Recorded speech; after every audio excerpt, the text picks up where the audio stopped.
नमस्ते। बातचीत के हमारे इस खास कार्यक्रम में आप सबका स्वागत। जैसा आप देख रहे हैं, अखिल स्वामी सर हमारे साथ मौजूद हैं। बहुत स्वागत सर। सर, कई सारी बहुत खबरें हैं देश में, दुनिया में, भारत के लिहाज से, सरकार के लिहाज से, लेकिन सबसे ज़रूरी एक जो सवाल है हम उससे आपके साथ आज इस बातचीत की शुरुआत करना चाहते हैं, जो सीधे जनता का सवाल है, जनता से जुड़ा हुआ सवाल है। उनकी गाढ़ी कमाई से जुड़ा हुआ सवाल है। वो गाढ़ी कमाई जो बहुत मेहनत से कमा करके जनता शेयर मार्केट में एक अच्छे भविष्य के लिए कहीं न कहीं निवेश करती है कि कुछ बेहतर रिटर्न मिल जाएगा। जिस तरीके से आज बैंकिंग सिस्टम हो चुका है और जो रिटर्न बैंक दे रहा है, उसके सापेक्ष जो शेयर मार्केट से कुछ रिटर्न की उम्मीद में जो गाढ़ी कमाई लगाई जाती है, वो आज किस कदर डूब रही है, ज़रा हम वो समझना चाहते हैं आपसे। हम लगातार ये देख रहे हैं कि शेयर मार्केट की क्या स्थिति हुई पड़ी है। क्यों है ये स्थिति? जरा हम ये समझें, जनता के लिहाज से किस स्थिति में जनता का पैसा है, आज हम पहले ये बात करें और फिर बाकी बातचीत। जय संविधान। देखिए राम प्रकाश जी, पहली बात तो सबको यह समझना चाहिए, 142 करोड़ लोगों को यह समझना चाहिए कि शेयर मार्केट में उन्हीं का पैसा नहीं डूब रहा है जो शेयर मार्केट में निवेशित हैं। देश के 142 करोड़ लोग डायरेक्टली इनडायरेक्टली सब लोग अफेक्टेड हैं और देश की इकोनॉमी पूरी तरह से अफेक्टेड है। देखिए, किसी भी कंट्री की इकोनॉमी के लिए बहुत ज्यादा आवश्यक है कि उसका बैंकिंग सिस्टम बहुत सुदृढ़ हो और उसका शेयर मार्केट बहुत सुदृढ़ हो। कारण क्या है? मान लीजिए आपको 1000 करोड़ की रामप्रकाश जी एक यूनिट लगानी है। अच्छा, इसके लिए अगर शेयर मार्केट सुदृढ़ होगा, आपके पास मान लीजिए 100 करोड़ रुपए हैं, आपने 300-400 करोड़ रुपए शेयर मार्केट से उठा लिए क्योंकि शेयर मार्केट में लोगों को रिटर्न मिल रहा है, इसलिए लोगों ने आपकी कंपनी में पैसा लगा दिया। 400 करोड़ रुपए आपके पास आ गए, 600 करोड़ का आपने लोन ले लिया और आपने कंपनी स्टार्ट कर दी। ये होता है। अब सवाल ये उठता है कि अगर शेयर मार्केट अच्छा नहीं होगा तो आप शेयर मार्केट से पैसा नहीं उठा पाएंगे। अगर लोगों का पैसा शेयर मार्केट में डूबेगा, जिन लोगों ने ऑलरेडी पैसा लगाया हुआ है, तो नई कंपनियां जो मार्केट से पैसा रेज करना चाहेंगी वो पैसा रेज नहीं कर पाएंगी और नई कंपनियां लार्ज एक्सपेंशन में नहीं जा पाएंगी। वहां की कंपनियां जा पाएंगी, उन देश की जा पाएंगी जहां शेयर मार्केट हेल्दी है। अगर बैंकिंग सिस्टम के पास पैसा नहीं होगा तो आपको लोन कैसे मिलेगा? अच्छा, बैंकिंग सिस्टम में पैसा क्यों कम हो रहा है? लोगों का डिपॉजिट कम हो रहा है। अच्छा, जो भी लोग पैसा बैंक में लगाते थे, अब वो वहां लगा के म्यूचुअल फंड में लगा रहे हैं, शॉर्ट टर्म फंड में लगा रहे हैं, आर्बिट्राज फंड में लगा रहे हैं। वो इसलिए लगा रहे हैं, वहां से कम 7% का रिटर्न मिल जाता है और बैंक के अंदर आपको 2.5% का सेविंग बैंक में रिटर्न मिलता है और 5.5-6% का आपको उसमें मिलता है एफडी में। तो अब प्रश्न यह है कि इंटरेस्ट रेट कम होने के कारण लोग बैंक में पैसा ही नहीं रख रहे। अब बैंक में पैसा नहीं होगा तो बैंक लोन कैसे देगा? और शेयर मार्केट का यह हाल हो गया कि 1.5 साल के अंदर अगर शेयर मार्केट नेगेटिव 7-8% का रिटर्न दे रहा है, जबकि उसको 7-8% का रिटर्न देना था, अगर उसने डेट म्यूचुअल फंड में पैसा लगाया होता तो उसका तो 15% डूब गया। अच्छा, मैं ये क्यों कह रहा हूं कि सारे देश की जनता इससे अफेक्टेड है? पहली बात, इकोनॉमी अफेक्टेड है तो सब लोग अफेक्टेड है। अच्छा, मार्केट के अंदर वही लोग खरीदारी अभी तक कर रहे थे जो शेयर मार्केट में पैसा कमा रहे थे। दुकानें चल नहीं रही थी लोगों की क्योंकि दुकान में खरीदारी नहीं हो रही थी, लेकिन उन्होंने शेयर मार्केट में पैसा लगाया हुआ था। शेयर मार्केट उनको 12-14% का रिटर्न दे देता था। उसी पैसे को वो खरीदारी में उपयोग करते थे और जब खरीदारी में उपयोग करते थे तो देश की इकोनॉमी भी बेटर होती थी और लोगों की दुकानें भी चलती थी थोड़ी बहुत। अब अगर शेयर मार्केट में पैसा डूब जाएगा तो जिन लोगों ने पैसा लगाया वो कैसे खरीदारी करेंगे? फिर उसके बाद देखिए, जो मोटा मोटा शेयर मार्केट में पैसा लगता है वो किसका लगता है? एक तो फॉरेन इन्वेस्टर्स का लगता है, विदेशी निवेशकों का, और एक देशी निवेशकों का। देशी निवेशकों में मोटे मोटे देने वाले पैसे कौन हैं? एक तो एलआईसी जैसी कंपनी है, इंस्टीट्यूशंस हैं, दूसरा म्यूचुअल फंड्स हैं और तीसरा हम जैसे छोटे लोग हैं। छोटे लोगों का पैसा बहुत कम लगता है, ज्यादा पैसा म्यूचुअल फंड्स का लगता है या एलआईसी का लगता है। अच्छा, विदेशी निवेशकों ने पिछले 2-3 साल के अंदर लाखों करोड़ों रुपए निकाल लिया है। इसका माने विदेशी निवेशकों को यह पता चल गया था कि इंडियन शेयर मार्केट और इकोनॉमी की हालत अच्छी नहीं, उन्होंने पैसा निकाल लिया। अगर उनका पैसा निकालने के बावजूद शेयर मार्केट क्यों नहीं गिरा? तेजी से गिरना चाहिए था, पिछले 2-3 साल में ही गिर जाना चाहिए था। कारण यह था कि एलआईसी के पास जो हमारे 142 करोड़ लोगों के इंश्योरेंस प्रीमियम के पैसे होते हैं, उससे रिटर्न लेने के लिए उसने वो पैसे शेयर मार्केट में लगा दिए। इसके अलावा जो पैसा पहले पेंशन में जाता था गवर्नमेंट का, जब उन्होंने न्यू पेंशन स्कीम की और बाद में यूनिफाइड पेंशन स्कीम की, तो वो पैसा यूनिफाइड पेंशन स्कीम के माध्यम से शेयर मार्केट में चला गया। तो large money was chasing the share market, so the share market kept on going up in spite of the fact that the foreign investors way withdrawing money. अब सवाल ये उठता है कि अगर इस प्रकार से जबरदस्ती लोगों का पैसा शेयर मार्केट में लगाया गया, इसके बावजूद कि फंड, तो लोग कहते थे यार फंडामेंटल अगर अच्छे नहीं है स्वामी साहब, तो शेयर मार्केट गिर क्यों नहीं रहा है? शेयर मार्केट इसलिए नहीं गिर रहा है क्योंकि एनपीएस और यूपीएस में और एलआईसी जबरदस्ती शेयर मार्केट में पैसा लगाए चले जा रहा है। अच्छा, पैसा कहां लगा रहा है? वो अडानी जी की कंपनियों में लगा रहा है। अच्छा, अब अडानी जी के आपने देखा पिछले एक हफ्ते में शेयर मार्केट करीब 5% गिरा, और कल फ्राइडे को शेयर मार्केट भीषण गिरा, और जो भीषण गिरा उसमें अडानी पावर और अडानी की एनर्जी के शेयर तो 15% गिर गए। अब आप सोचिए, जिस कंपनी का 2 लाख करोड़ का मार्केट कैपिटलाइजेशन हो, उसका 15% गिरने का मतलब 30,000 करोड़ रुपए एक दिन में मार्केट से केवल अडानी कंपनी के, और 30,000 करोड़ ने 60,000 करोड़ रुपए केवल अडानी की कंपनियों के उड़ गए। बाकी भी अडानी की कंपनियों के शेयर गिरे। अडानी की कंपनी के शेयर क्यों गिरे? इतने ज्यादा क्यों गिरे? और एलआईसी का आप ज्यादा तक जानते हैं पैसा अडानी की कंपनियों में लगा हुआ है।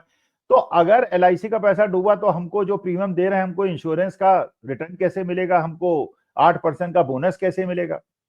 अगर अडानी का शेयर गिरा तो लोगों के हाथ में पैसा गायब हो जाएगा, तो अडानी जी का जो होगा सो होगा, बाकी इन्वेस्टर्स का क्या होगा, देश की इकोनॉमी का क्या होगा? क्योंकि वहां पे कोर्ट में ये एप्लीकेशन दी गई है कि 1 साल से जो सम्मन और वारंट इश्यू हो गए थे और उसको गवर्नमेंट ऑफ इंडिया सर्व नहीं करा रही थी, उसको अब हम करेंगे और ईमेल से सर्व करेंगे। तो देखिए, मतलब भारत वस्तुस्थिति यह सरकार है। का रोल खत्म, भारत सरकार का रोल खत्म। नहीं, भारत भाई मानी बात है, ईमेल से आ गया, उसके बाद या तो प्रत्यार्पण करना होगा, वो भारत सरकारी को करना होगा प्रत्यार्पण वो। लेकिन अगर उठा ले जाए, मान लीजिए भगवान न करे ऐसा करें, वो अगर वेनेजुएला में उन्होंने किया वैसा उठा ले जाएंगे, नहीं हमारे कोर्ट का सम्मान है, तुम सर्व नहीं कर रहे, तुम आ नहीं रहे, तो बेटा हम आएंगे हेलीकॉप्टर से लेके तुमको चले जाएंगे। वो करेंगे तो शेयर मार्केट पूरी तरह से धड़ाम हो जाएगा, हमारे देश की इकोनॉमी खत्म हो जाएगी। और आप ये भी देख रहे हैं कि रुपए जो है डॉलर की तुलना में कितनी तेजी से गिर रहा है।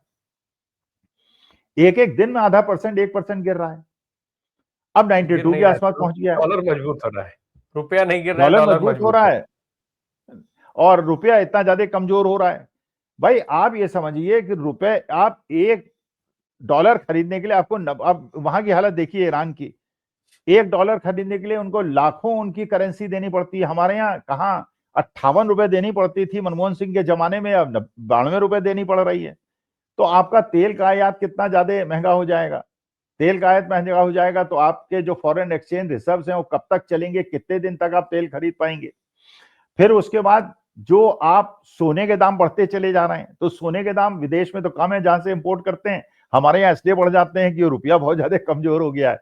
लेकिन लोगों को वास्तविकता में सचेत होने की आवश्यकता है। इकोनॉमी की हालत जिस प्रकार से बिगड़ती जा रही है, उसे हम नहीं समझेंगे तो बहुत देर हो जाएगी। लेकिन मुश्किल हमारे साथ ये हो गई है, सोना चांदी हम खरीद नहीं सकते, रियल एस्टेट हम खरीद नहीं सकते, बॉन्ड में रिटर्न मिलता नहीं, शेयर मार्केट में पैसा डूबता जा रहा है। तो आखिर जो भी पैसा आप बचा रहे हैं उसको रखें कहां? सर एक और जो जो स्थिति दिख रही है ट्रंप को लेकर के, हम जो दुनिया में इस समय दिखाई दे रहा है कि एक अलग ही अस्थिरता मची हुई है। अभी हम भारत की राजनीति पर भी मैं आपसे बात करूंगा, लेकिन जरा ये जो वैश्विक स्तर पे चीजें चल रही हैं उसको वर्ड के हिसाब से हम कैसे देखें? क्या ट्रंप आखिर जो सनक ट्रंप दिखा रहे हैं, क्या कोशिश कर रहे हैं, क्या करना चाहते हैं ट्रंप?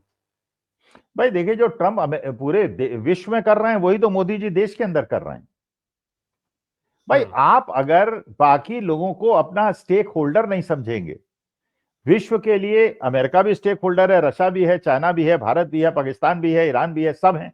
लेकिन अमेरिका ये सोचे मैं दादा हूं, मेरी 30% इकोनॉमी वर्ल्ड पे मेरी पकड़ है, इसलिए I will dictate terms to everybody. वही मोदी जी सोच रहे हैं। You have to be answerable, you have to be reasonable, you have to coexist. Modi ji कहां सुन रहे हैं? किसी की अपोजिशन की सुन रहे हैं? किसी की सुन रहे हैं?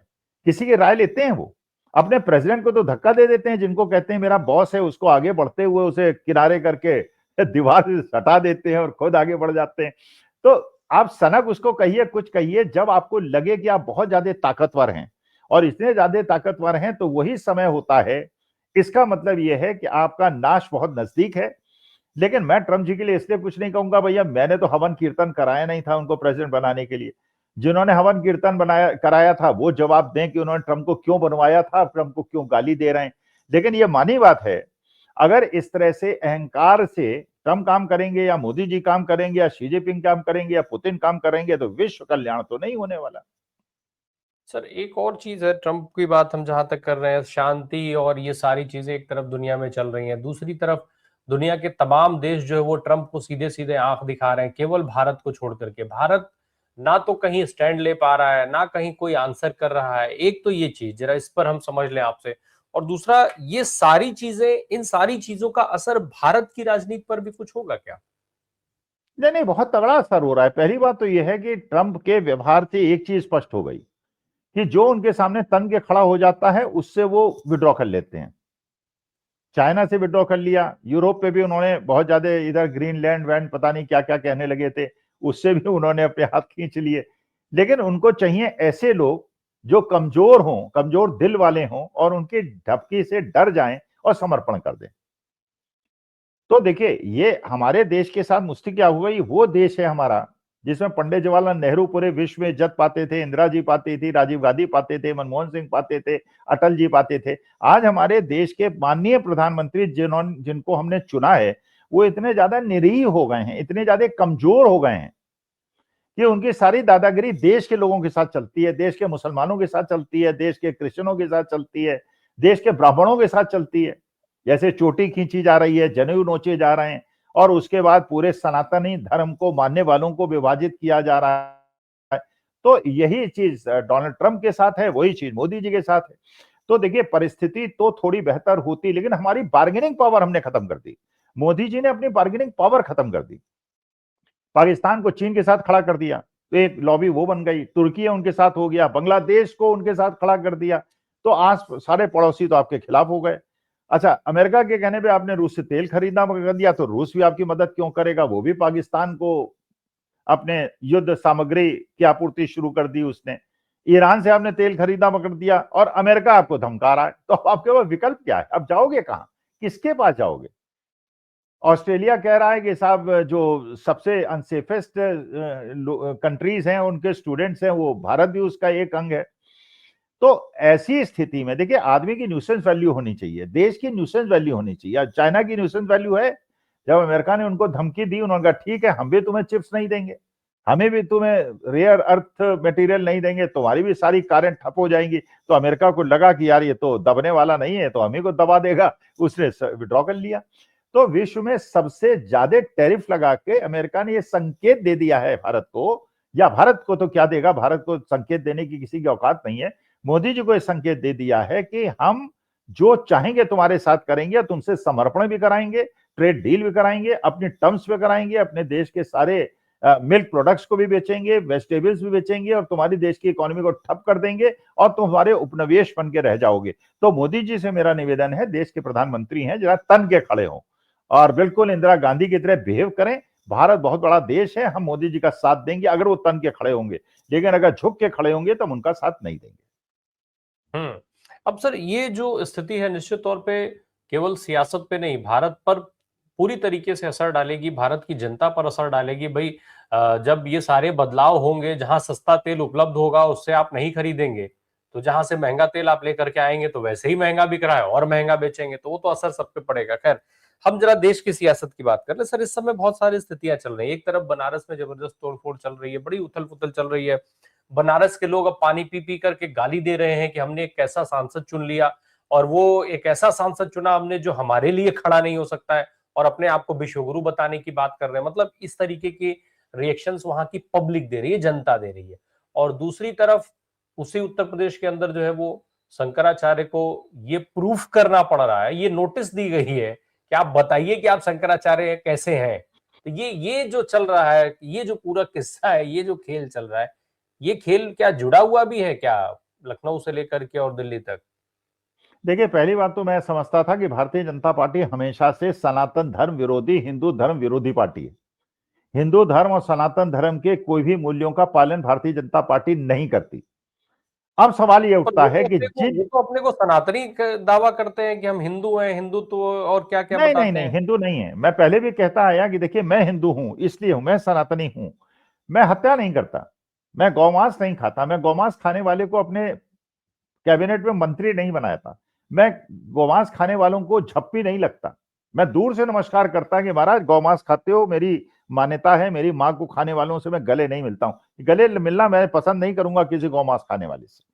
फिर उसके बाद आप ये सोचिए कि आपके प्रधानमंत्री, देश के प्रधानमंत्री, एक तो मुकेश अंबानी साहब उनको अपने बेटे की शादी में बुलाते हैं, शंकराचार्य चरणों में वंदन करता है उनका पूरा परिवार, उनको चांदी के उसमें बैठाता है आसन में। मोदी जी जाते हैं, देश के प्रधानमंत्री, उनके पैर छूते हैं, उनसे आशीर्वाद लेते हैं, वो गले में माला डालते हैं, उन्हें शंकराचार्य का पूरा सम्मान देते हैं। दो दो गवर्नर, दो दो आनंदीबेन पटेल और अनुसुईया उइके, ये दो दो राज्यपाल उनको पत्र लिख के कहती हैं कि महामहिम शंकराचार्य महोदय, आपको बधाई कि आप शंकराचार्य के पद पे सुशोभित हुए। दो दो गवर्नर करते हैं। Keshav Prasad Maurya deputy chief minister हैं, वो कहते हैं कि ये अपने भगवान शंकराचार्य को मेरे चरणों में मेरा वंदन, और वो कृपा करें और माफ करें, और लोगों को जाके उनसे माफी मांग लेनी चाहिए। और योगी आदित्यनाथ कहते हैं कि वो ही नहीं है, शंकराचार्य ही नहीं है। अरे शंकराचार्य जिस परंपरा से वहां पे हमेशा से शंकराचार्य बनते आए हैं, तो वहां पे स्वामी स्वरूपानंद सरस्वती जी ने विल 2017 में की, अति मुक्तेश्वरानंद जी को उन्होंने शंकराचार्य बनाया। वहां पे बाकी सभी शंकराचार्य ने उसका अनुमोदन किया, लाखों लोगों ने वहां पे किया। फिर खड़मंडल डालने के लिए उसको कोर्ट में आप ले गए, हाई कोर्ट में आ गए, सुप्रीम कोर्ट ने कहा कि ठीक है, इसको ऐसे ही यथास्थिति रखी जाए, वो शंकराचार्य बन चुके थे। अरे क्या चला जाता अगर देश के अंदर शांति बनाए रखने के लिए शंकराचार्य को स्नान करवा देते और इज्जत से स्नान कराते, तू उतर करके, अगर हमारे भगवान शंकराचार्य का अपमान होगा। और वो ब्राह्मण बच्चे जो बेचारे वहां पे शास्त्र और वेदों का वो करते हैं, बड़ी बड़ी चोटी रखते हैं, शिखाएं रखते हैं, उसको शिखाओं को खींचा जाएगा, उनके जनेऊ को नोचा जाएगा, तो हम जैसे सनातनियों के दिल पे क्या बीतेगी। तो देखिए, ये सनातन विरुद्ध लोग हैं। अडानी जी भी फंस गए हैं, देश की इकोनॉमी की भी इन्होंने ऐसी की तैसी है की है। इतने ज्यादा इनकॉम्पिटेंट गवर्नमेंट और इतनी ज्यादा इनकॉम्पिटेंट गवर्नेंस मैंने आज तक नहीं देखी है। ये भी बात बिल्कुल सही है, मोदी जी एक शब्द नहीं बोल रहे हैं शंकराचार्य जी के मुद्दे पे, क्योंकि वो चाहते हैं, योगी आदित्यनाथ बुरी तरह फंस गए हैं। केशव प्रसाद मौर्य के माध्यम से उन्होंने योगी आदित्यनाथ को किनारे लगा दिया, और योगी आदित्यनाथ शंकराचार्य महोदय को कालनेमी कह रहे हैं। अच्छा, बनारस के अंदर, काशी के अंदर, मैं तो काशी में रहा हूं भाई, हमारा जो मणिकर्णिका घाट है, इसकी तो बड़ी महिमा है। तो क्योटो क्योटो बन जाएगी ना। अब तो भाई तोड़फोड़ हो रही है, पूरी जो मंदिर है वहां के वो तोड़ा जा रहा है, मणिकर्णिका घाट तोड़ा जा रहा है, एआई जनरेटेड वीडियो बता दे रही है सरकार। लेकिन कुल मिला के क्योटो बन जाएगा ना। अरे महाराज, काशी के लोग देखिए, आप पता नहीं आप काशी गए कि नहीं गए। हम लोग जो काशी में प्रयोग वो करते थे, प्रवेश करते थे, मैं तो बात कर रहा हूं सन 69-73 की। जाते ही लगता था महादेव की नगरी में आ गए। कोई जल्दी नहीं, इत्मीनान। अरबपति लोग भी, छोटे लोग भी, एक चबूतरे में बैठना, एक अंगोछा। बल्कि मजाक में सुन रहा था, ये बड़े बुद्धिमान व्यक्ति का मैं इंटरव्यू सुन रहा था, उसने कहा काशी का आदमी अगर बहुत ज्यादा बेईमानी करेगा तो लंगोट की करेगा और अंगोछे की करेगा, उससे ज्यादा बेईमानी काशी वालों के बस की चीज नहीं है। ऐसा लगता था कि हम संत महात्माओं की नगरी में आ गए। और आप वैराग्य आपके अंदर उपजता है, तो वो तो महोदय जो बता रहे थे, वो बता रहे थे कि काशी जो है ये वैराग्य से उपजी हुई जमीन है, इसने मृत्यु से सीखा है। तो ऐसी नगरी को आप क्योटो बना देंगे भाई। अरे यार, क्योटो बनाना है, तुमने गुजरात में क्योटो बनाया, हमने देख लिया ना। 27 करोड़ रुपए में एक आपने पानी की टंकी बनाई, पानी भरते ही टूट गई। 70 साल पुरानी पानी की टंकी बनी हुई थी कांग्रेस के जमाने की, वैसी खड़ी हुई थी। उसको पहले तो जेसीबी से तोड़ा, फिर उसके बाद 27 करोड़ में कमीशन खा के एक टंकी बनाई, फिर वो टंकी पानी भरते ही टूट गई, 27 करोड़ डूब गए। जो अंग्रेजों के और कांग्रेस के जमाने के पुल बने थे और सड़कें बनी थी, वो नहीं टूट रही। मोदी जी के जमाने और उनके बाद में जितनी सड़कें और पुल बन रहे हैं वो टूट रहे हैं। तो भैया ऐसा क्योटो मत बनाओ महाराज, हमें अपना पुराना काशी, वो प्यार करने वाला काशी, वो ठहरा हुआ काशी, वो शांत लेकिन काशी, वो सन्यासी वाला काशी, वो बर्बाद कर दिया गया है। सर आप संत महात्माओं और सन्यासियों का काशी बता रहे हैं, अगर चीजें ऐसी हैं और आप नहीं मान रहे हैं कि मोदी जी जो है इस तरीके से कर सकते हैं, तो गंगा मैया ने फिर मोदी जी को ही क्यों बुलाया? ये कहाँ बुलाया? अगर ये वो चोरी ना हुई होती पहले 7 राउंड में तो अजय राज जीत रहे थे ना, कहाँ बुलाया? जबरदस्ती घुस गए आप। और अगली बार आप नोट कर लीजिए, वो पार्लियामेंट का इलेक्शन बनारस से नहीं लड़ेंगे, क्योंकि लड़ेंगे तो जमानत जब्त हो जाएगी। जिस प्रकार से सनातनियों का अपमान हुआ, शंकराचार्य महोदय का अपमान हुआ, जैसे दशाश्वमेध घाट और हमारी जो विश्वनाथ गली थी उसका तहस नहस हुआ है, और जिस प्रकार से वहां पे पूरा विलासिता का रूप बन गया है मेरा सन्यास का शहर और महादेव का शहर, और उसमें प्रवेश द्वार में भी पैसा दो, यहां भी चढ़ावा दो, वहां भी चढ़ावा दो, वरना तो फकीरी में रहते थे हम लोग। काशी में जब विश्वनाथ में जाते थे भगवान का विश्वनाथ के दर्शन करने, पुलिस वाले भी हाथ जोड़ के स्वागत करते थे और ये नहीं कहते थे विश्वनाथ विश्वनाथ विश्वनाथ। मतलब ऐसा लगता था यार क्या दुनिया के स्वर्ग में आ गए हम। आप उसको क्योटो बना रहे हैं। क्योटो वाले वहां आके विश्व में, अगर सबसे ज्यादा विदेशी पर्यटक किसी शहर में आते हैं तो काशी में आते हैं। वो काशी देखने आते हैं, क्योटो देखने क्यों आएंगे? क्योटो तो उनके देश में है, पेरिस है उनके यहाँ, उनके यहाँ लंदन है, उनके यहाँ न्यूयॉर्क है। वो देखने आते हैं वैराग्य, वो देखने आते हैं मौत को भी कितने प्यार से देखा जाता है। और यही मणिकर्णिका घाट में विदेश के रहने वाले भी कामना करते हैं कि मृत्यु के बाद मेरा शवदाह जो होना चाहिए मणिकर्णिका घाट में होना चाहिए। वो मणिकर्णिका घाट को अब तोड़ने में लगे हुए हैं। अरे यार कुछ पुरातन चीजें होती हैं। भगवान महादेव को भी आप सूट पहना दीजिए, घुमा दीजिए उनको, कहिए एक साथ मॉडर्न बना रहे हैं महादेव को, महादेव की नगरी को मॉडर्न बना रहे हैं, कल महादेव को ना मॉडर्न बना दें, कहीं ये सांप वाप क्या आप लपेटे हो भगवान, ये उतारो अब जो है टाई वाई लगा के घूमो। तो क्या मेरे देश का ऐसा स्वरूप आप बनाना चाहते हैं? अरे हमारे महादेव की जो कल्पना हम करते हैं तो वो एक रूप दिखाई पड़ता है, सन्यासी रूप। भगवान कृष्ण के हमारे रूप है, हम उनको टाई पैंट पहना के सूट पहना के आप जो है घुमाएंगे मोदी जी की तरह 10 लाख का सूट, तो हमें अच्छा थोड़ी लगेगा। एक और चीज बताएं सर, जरा पश्चिम बंगाल की बात भी थोड़ी कर लेंगे। पश्चिम बंगाल पे इस समय हम देख रहे हैं कि लगातार ममता बनर्जी और उनसे जुड़ी हुई जो भी कंपनियां, जैसे जो भी उनका चुनाव प्रचार या कुछ काम देख रही हैं, उन सबके खिलाफ इस समय अब नए नए आरोप सामने आ रहे हैं लगातार, कि फलाने के थ्रू इतना पैसा आया, चलाने के थ्रू, धमाके के थ्रू, यहाँ से ऐसे वहां से वैसे। अब तमाम कोशिश हो रही है, तमाम तरीके की एस्टेब्लिशमेंट दिखाई जा रही है, और मेन स्ट्रीम मीडिया इन सबका माध्यम बना हुआ है। एक के बाद एक तमाम घोटालों के खुलासे की बात सामने आ रही है। पश्चिम बंगाल का चुनाव क्या वास्तव में फंसता जा रहा है? नहीं देखिए, ये तो पूरे देश के अंदर हो रहा है। कांग्रेस के साथ भी हो रहा है, डीएमके के साथ भी होगा, शिवसेना के साथ भी होगा, सबके साथ होगा, क्योंकि जो भी पूंजीपति या जो भी पैसा लगाएगा या जो भी अपोजिशन की कन्विंसिंग करेगा, उसे पुलिस परेशान करेगी, उसे गुंडे परेशान करेंगे, उसे इनकम टैक्स परेशान करेगी, उसे ईडी सीबीआई पर। ये तो पूरे देश के अंदर हो रहा है। लेकिन महाराष्ट्र में जो इलेक्शन हुए लोकल बॉडीज के और बीएमसी के जो इलेक्शन हुए, उसने ये दिखा दिया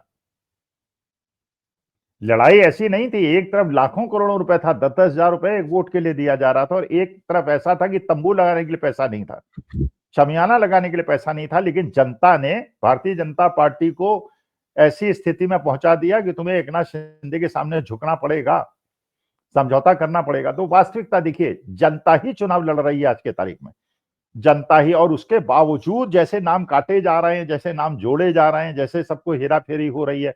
लेकिन देखिए, जो बाकी शेयर मार्केट के बारे में हमने बात की, अडानी जी का जो ईमेल से वारंट आ रहा है उसके बारे में बात की, उन परिस्थितियों में मोदी जी का कंट्रोल नहीं, वहां असहाय है वो। वही जो ट्रम्प कर रहे हैं पूरे विश्व के साथ, वही मोदी जी हम लोगों के साथ कर रहे हैं। लेकिन भगवान ने तो कहा था ना कि यदा यदा ही धर्मस्य ग्लानिर्भरयुतात अभ्युत्थानम धर्मस्य तदात्मानं सृजाम्यहम्। तो हम तो भगवान कृष्ण की वेट कर रहे हैं, हम तो भगवान की वेट कर रहे हैं कि न्याय करो। हम सनातनी लोग हैं, लेकिन जो भगवान शंकराचार्य के साथ हो रहा है, इससे आज सनातनी मन आहत है। और जो बिके हुए लोग हैं, जो बिल्कुल एक प्रकार से दास प्रवृत्ति के लोग हैं, जिनका दिमाग काम नहीं कर रहा है, वही शंकराचार्य के अपमान को झेल सकते हैं। हम्म। खैर, अब जिस तरीके से चाप ट्रम्प साहब चढ़ा रहे हैं, वैसा तो लग रहा है कि भाई अडानी जी को भी समर्पण करना पड़ेगा, और मोदी जी तो खैर सरेंडर है ही हैं नहीं, ऑलरेडी हो जिस सकता है तरीके से। समर्पण ना करना पड़े, ट्रेड डील ऐसी हो जाए जिससे भारत के सारे किसान और दुग्ध उत्पादक बर्बाद हो जाए। वो भी हो सकता है। वो अभी ये कहे कि ठीक है ईमेल भेज रहे हैं, बेटा जरा ये दस्तखत कर दो ट्रेड डील में, सारे टैरिफ हटा दो, हम अपना दूध और पनीर भेज देंगे तुम्हारे देश में, सारा अनाज भेज देंगे और तुम उफ नहीं करोगे, तभी अडानी जी को छोड़ेंगे, नहीं तो उठा लेंगे।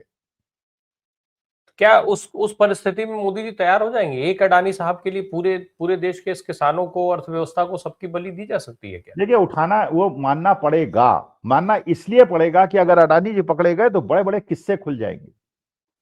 फिर सेबी के जो चेयर पर्सन थी, जिन पे मोदी जी ने जिनको बचा लिया था, वो भी फंस जाएंगी। अडानी जी अगर चले गए कोर्ट के अंदर तो उसके बाद जो जो कन्फेशंस होंगे वो बिल्कुल ऐसे कन्फेशंस होंगे कि तो मोदी जी कुछ भी करेंगे, अडानी को बचाएंगे। अरे इलेक्शन हार जाएंगे सारे के सारे मोदी जी अगर अडानी जी उठा लिया उन्होंने। कारण ये है कि पैसा तो उसी का है, 10-10 हजार रुपए जो एक एक आदमी को वोट देने के लिए दे रहे हैं, वो अडानी जी का पैसा तो है। उसी के बदले में तो उनको सारे वो मिल रहे हैं, ठेके मिल रहे हैं, सारे खदानें मिल रही हैं, सारे विश्व के अंदर उनका डंका बोल रहा है।